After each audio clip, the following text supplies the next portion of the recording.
A paz seja com todos vocês. Amém? Para quem não me conhece, o meu nome é Miguel.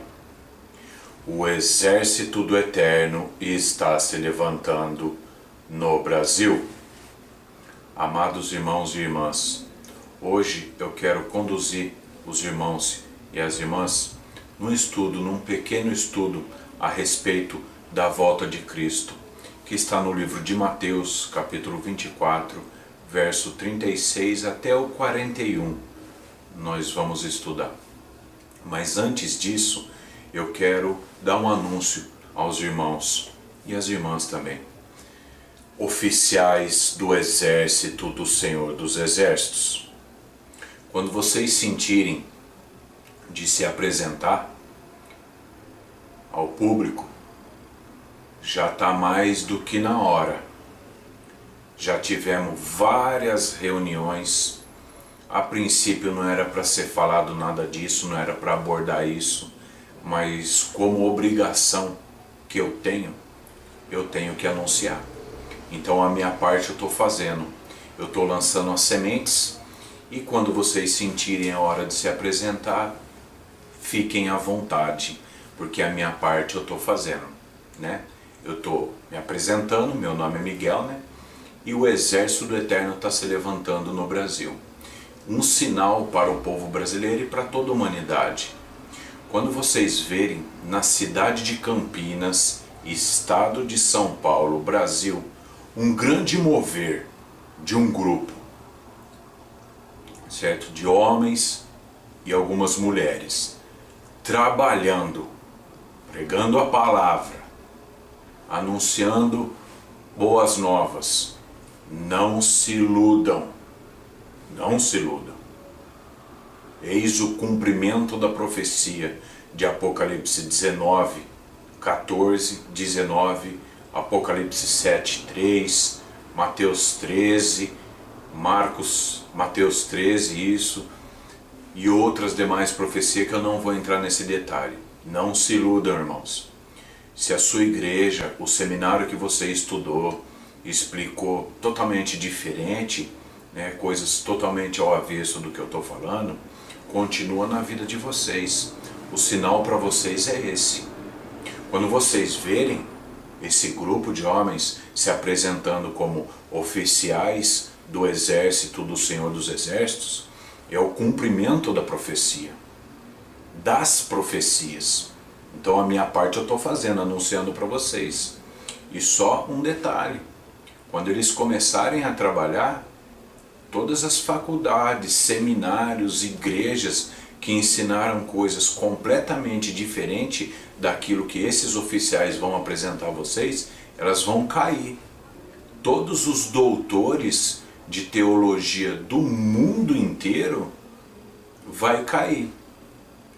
E uma coisa interessante que Deus tem posto no meu coração e eu estou comunicando aos oficiais isso daí, é que para qualquer doutor de teologia, pastor e tal, que quiser ver algo num nível espiritual, né, uma confirmação no nível espiritual, uma confirmação de Deus, né? Mas no âmbito de unção, no âmbito da unção. Se vocês quiserem ver essa manifestação da unção que está sobre essas pessoas, eu deixo aqui um recadinho para você. Escolhe o dia, escolhe o local, o dia e a hora. Os oficiais vão fazer uma visita nesse local, dia e hora.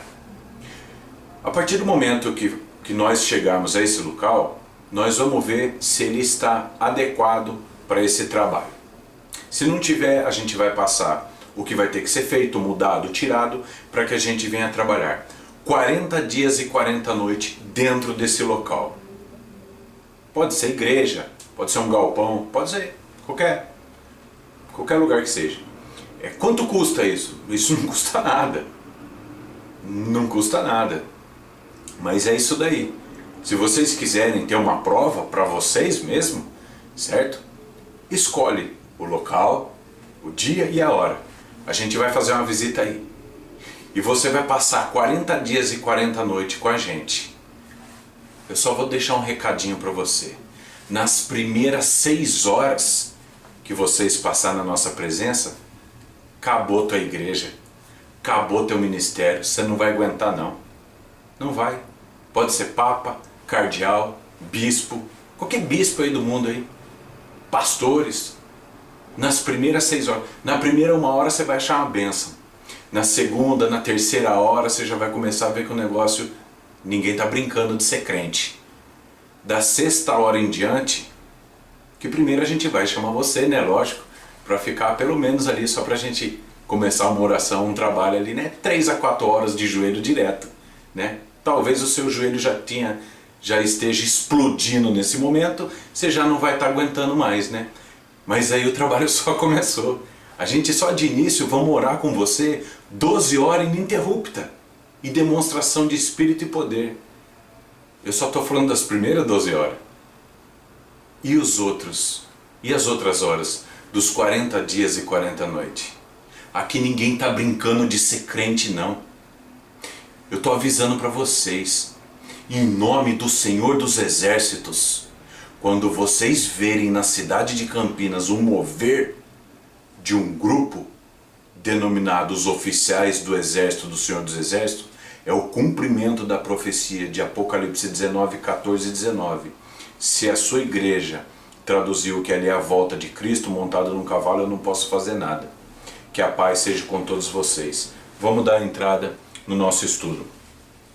Nosso estudo de hoje é a volta de Cristo tipificada nos tempos de Noé. Então vamos lá, meus irmãos. Ah, um detalhe. Analisem tudo e retenha o que for bom.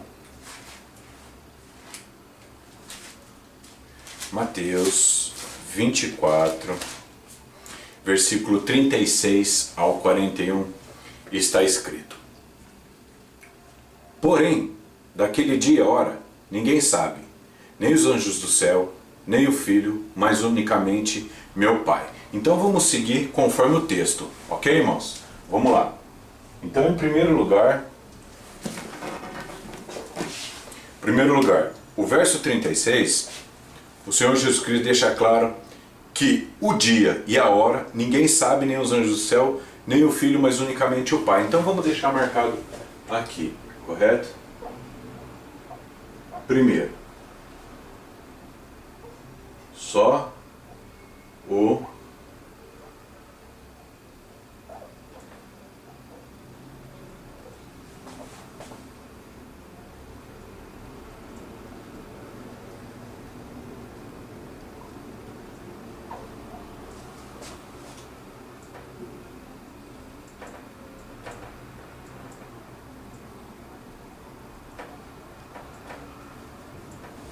Primeiro, só o eterno Deus sabe o dia e a hora.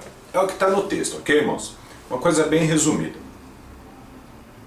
E como foi nos dias de Noé, assim também será a vinda do Filho do Homem. Segundo, o Senhor Jesus Cristo,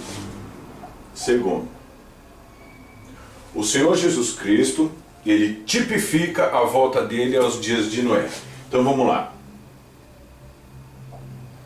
A volta, vou colocar aqui, a volta de Cristo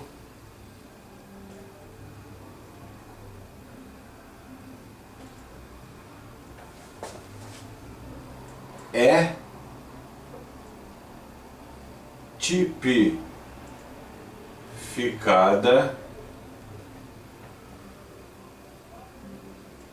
aos dias de Noé. Ok? Segundo, a volta de Cristo é tipificada aos dias de Noé, que aqui é o verso 37.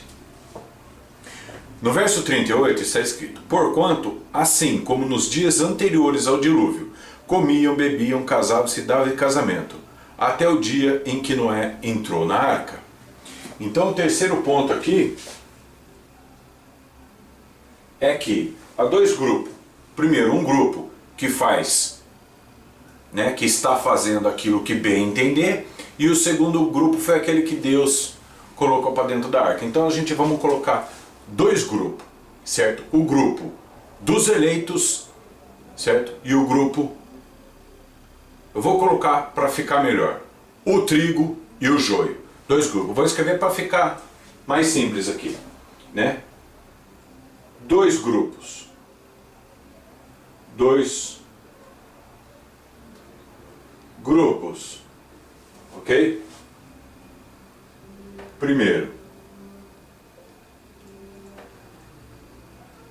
o trigo. Segundo, o joio, certo?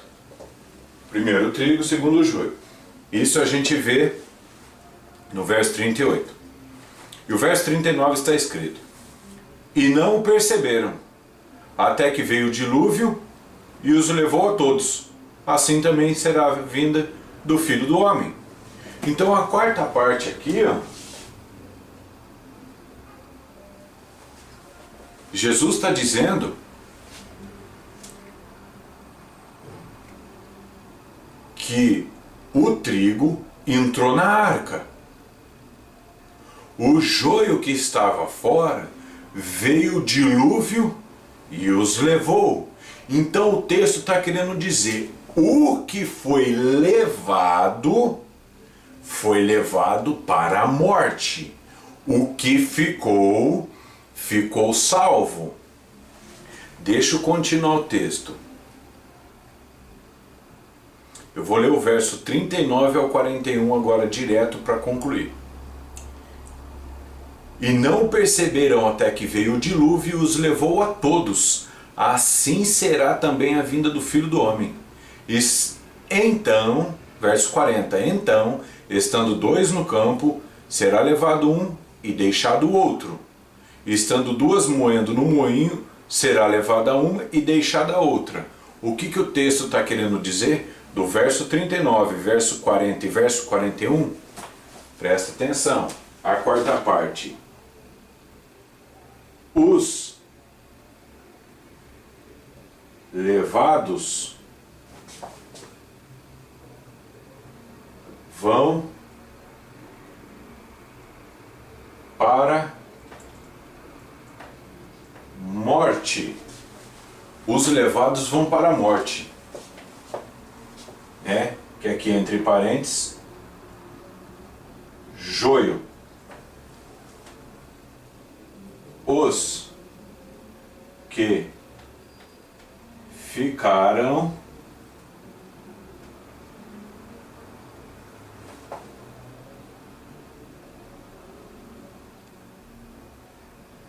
foram para a vida.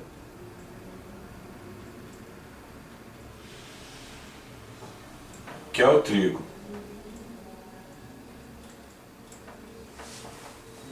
Ok? Os levados vão para a morte, os que ficaram vão para a vida. Então presta bem atenção, irmãos. Esse texto aqui, quando o Senhor Jesus Cristo tipifica a volta dele com os dias de Noé, para resumir, é assim. O texto está querendo dizer, todo aquele que é levado vai morrer. E todo aquele que entrou pela porta da arca, a arca é a salvação. A porta é Cristo. Segundo Salmo 118, verso 20, que está escrito, Ele é a porta onde entrarão os justos. João, capítulo 10, verso 7 ao 9, o Senhor Jesus Cristo diz, Eu sou a porta por onde entram as ovelhas. Então, a porta da arca é o tipo de Cristo. Por isso que a porta da arca é fechada por Deus. Por quê? Porque a porta tipifica Cristo. Deus, através de Cristo, que é a porta, Ele protege e salva aqueles eleitos que entraram para a arca. Então a arca é o tipo da salvação. A porta é o tipo de Cristo, que você só chega à salvação através de Cristo. Então o texto aqui, resumindo tudo, irmãos, os que são levados é para a morte, e os que ficaram reservados, que passaram pela porta, que é Cristo, para a vida. Então se você ouvir por aí que um vai ser levado, todo deixado, que é levado para o céu arrebatado, isso é heresia. Isso daí é de ensinamento, isso é doutrina de demônio, igreja apóstata, certo? Isso daí, igreja apóstata, é igreja, essas igrejas que ensinam isso daí, que o que é levado é para a vida e o que fica é para a morte, isso aí é igreja prostituta. Isso é igreja prostituída, isso aí não tem nada, não é igreja de Deus não. São tudo falsos profetas, falsos ensinadores, falsos mestres. Agora um detalhe aqui que eu quero deixar para os irmãos, que os irmãos vão ver no próximo vídeo. O que é o dilúvio? O que é o dilúvio? Aqui, nesse texto. Porque Jesus tipifica a vinda dele com os dias de Noé. O dilúvio veio e destruiu. Irmãos, o dilúvio aqui nesse texto faz uma ligação, eu vou deixar aqui marcado para os irmãos, certo? Aqui, ó, uma nota.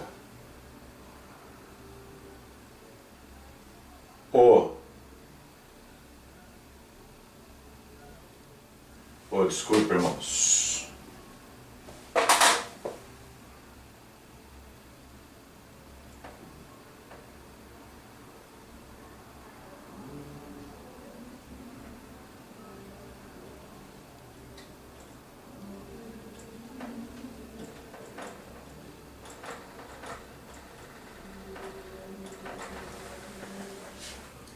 O dilúvio são os anjos ceifeiros. Da onde os anjos ceifeiros? Da onde os anjos ceifeiros? Eu vou apagar aqui, irmãos, tudo. Dá um print aí, copia rapidinho, né? Pronto, depois os irmãos dão uma paradinha no vídeo aí. Eu vou dar uma apagada só aqui embaixo. Não vou apagar em cima não, para os irmãos ficar. Aqui, ó. Vou colocar aqui, ó.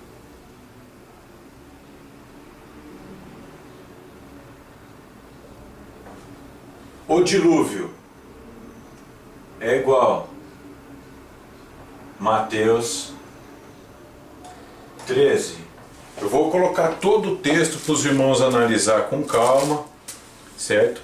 É 24, Mateus 13, verso 24 ao 30, ponto 36 ao 43. E aqui, só para resumir, 47 ao 50, ponto 47 ao 50. Se os irmãos quiserem analisar tudo completo, né, pode pegar Mateus 13, verso 24 ao 30, depois o 36 até o 50. O dilúvio são os anjos ceifeiros. Como que vai ser a vinda de Cristo? Primeiro, Deus separa o povo dele. Aí vem os anjos ceifeiros a acabar com os joios na terra. E depois os que foram reservados, aí Deus trabalha na vida deles, arrebatamento, enfim, isso é outra história. Agora, só um detalhe para os irmãos. Quem são os anjos ceifeiros? Os anjinhos que vão vindo voando do céu, de asinha, batendo asinha? Não, irmãos. Não se iludam. A profecia de Cristo, quando ele disse que ele vai enviar os anjos dele, é o mesmo tipo de Malaquias 3:1 que está escrito: eis que envio o meu anjo diante da minha face. E o anjo que veio, que era profetizado, o Malar, que viria, né? O anjo que viria, quem que foi? João Batista. Depois, no livro de Apocalipse, quando o Senhor Jesus Cristo manda João escrever 7 cartas às 7 igrejas e entregar aos anjos da igreja, por que eu estou falando isso? Porque em Malaquias é singular, é um só. Em Apocalipse é plural. A dificuldade que muitos podem ter é porque ele vai estar no grego, não é a mesma palavra. Mas o sentido é o mesmo. Os anjos... O anjo de Malaquias 3:1 é igual Mateus 11:10, que Jesus fala que o anjo é João Batista. Os anjos de Apocalipse, capítulo 2 e 3, que são as cartas, os anjos das 7 igrejas, são os bispos. E os anjos que serão enviados que são os anjos ceifeiros? Assim diz o Senhor Deus dos exércitos: levantarei o meu exército em terras brasileiras. Os anjos são os ministros da palavra do eterno Deus. Anjos de Deus, acordem. É próxima o tempo da ceifa. É próxima. Se aproxima o tempo da ceifa. Amados irmãos e irmãs, analisem tudo e retenha o que for bom. O exército do Eterno está se levantando no Brasil. Para aqueles que quiserem presenciar a unção de Deus, escolham o dia, a hora e o local. Eu, Miguel, vou aí, na maior satisfação, de coração aberto. Vou aí, faço uma averiguação no local, passo os pró e os contra, e a gente vai ficar 40 dias e 40 noites nessa comunhão. E aí vocês vão ver, irmãos, toda doutrina falsa vai cair por terra. O que for verdadeiro vai prevalecer. O que tem de pró e contra nisso? Contra, entre aspas, é o sofrimento que vai todo mundo passar. E tenha certeza, muitos não vão aguentar. Talvez no terceiro dia, para o quarto dia, já vão desistir. Isso é certeza absoluta. A maioria não aguenta uma semana. Pede arrego. Eles falam assim: não, tá bom, isso aí. Segue a sua vida que eu sigo a minha. Por que eles fazem isso? Porque são hipócritas. Eles servem o próprio ego. Porque quando eles sabem que foram desmascarados, se continuar, eles sabem que o ministério acaba diante do povo. E o povo, que muitas vezes quer a verdade, muitas vezes também quer ver o bicho pegar, né? E exploda todo mundo, só quer ver a bagunça, eles incentivam a continuar. E eu tô aqui de coração aberto falando para vocês. Meu nome é Miguel. Escolham o local, o dia e a hora. Eu vou dar uma olhada aí, mas presta bem atenção. Não tô brincando de ser crente, não. Você também não brinca, não. Não brinca de ser crente, não. Porque se você pegar um homem de monte, que está acostumado a viver no monte, sem comer e sem beber, você fica horrorizado quando esse homem começa a orar perto de você. Você vai ver que é outro mundo, é outro nível. Não é toda a cabeça que entende isso, não. Escolhe o dia, o local e a hora, que vai ser um grande prazer passar 40 dias e 40 noites com você, sua família, sua comunidade, sua igreja, em total comunhão de Deus, e ver a glória da unção de Deus se manifestar. O pró, qual o pró? O povo se alinha na verdade. A conversão é genuína. As conversões são genuínas. O ministério é edificado. O ministério cresce. Solidifica. Irmão Miguel, quanto custa isso? Não custa nada, irmão. É de graça por graça em graça. Escolhe o local, o dia, a hora. Um grande abraço. A paz seja convosco. Amém.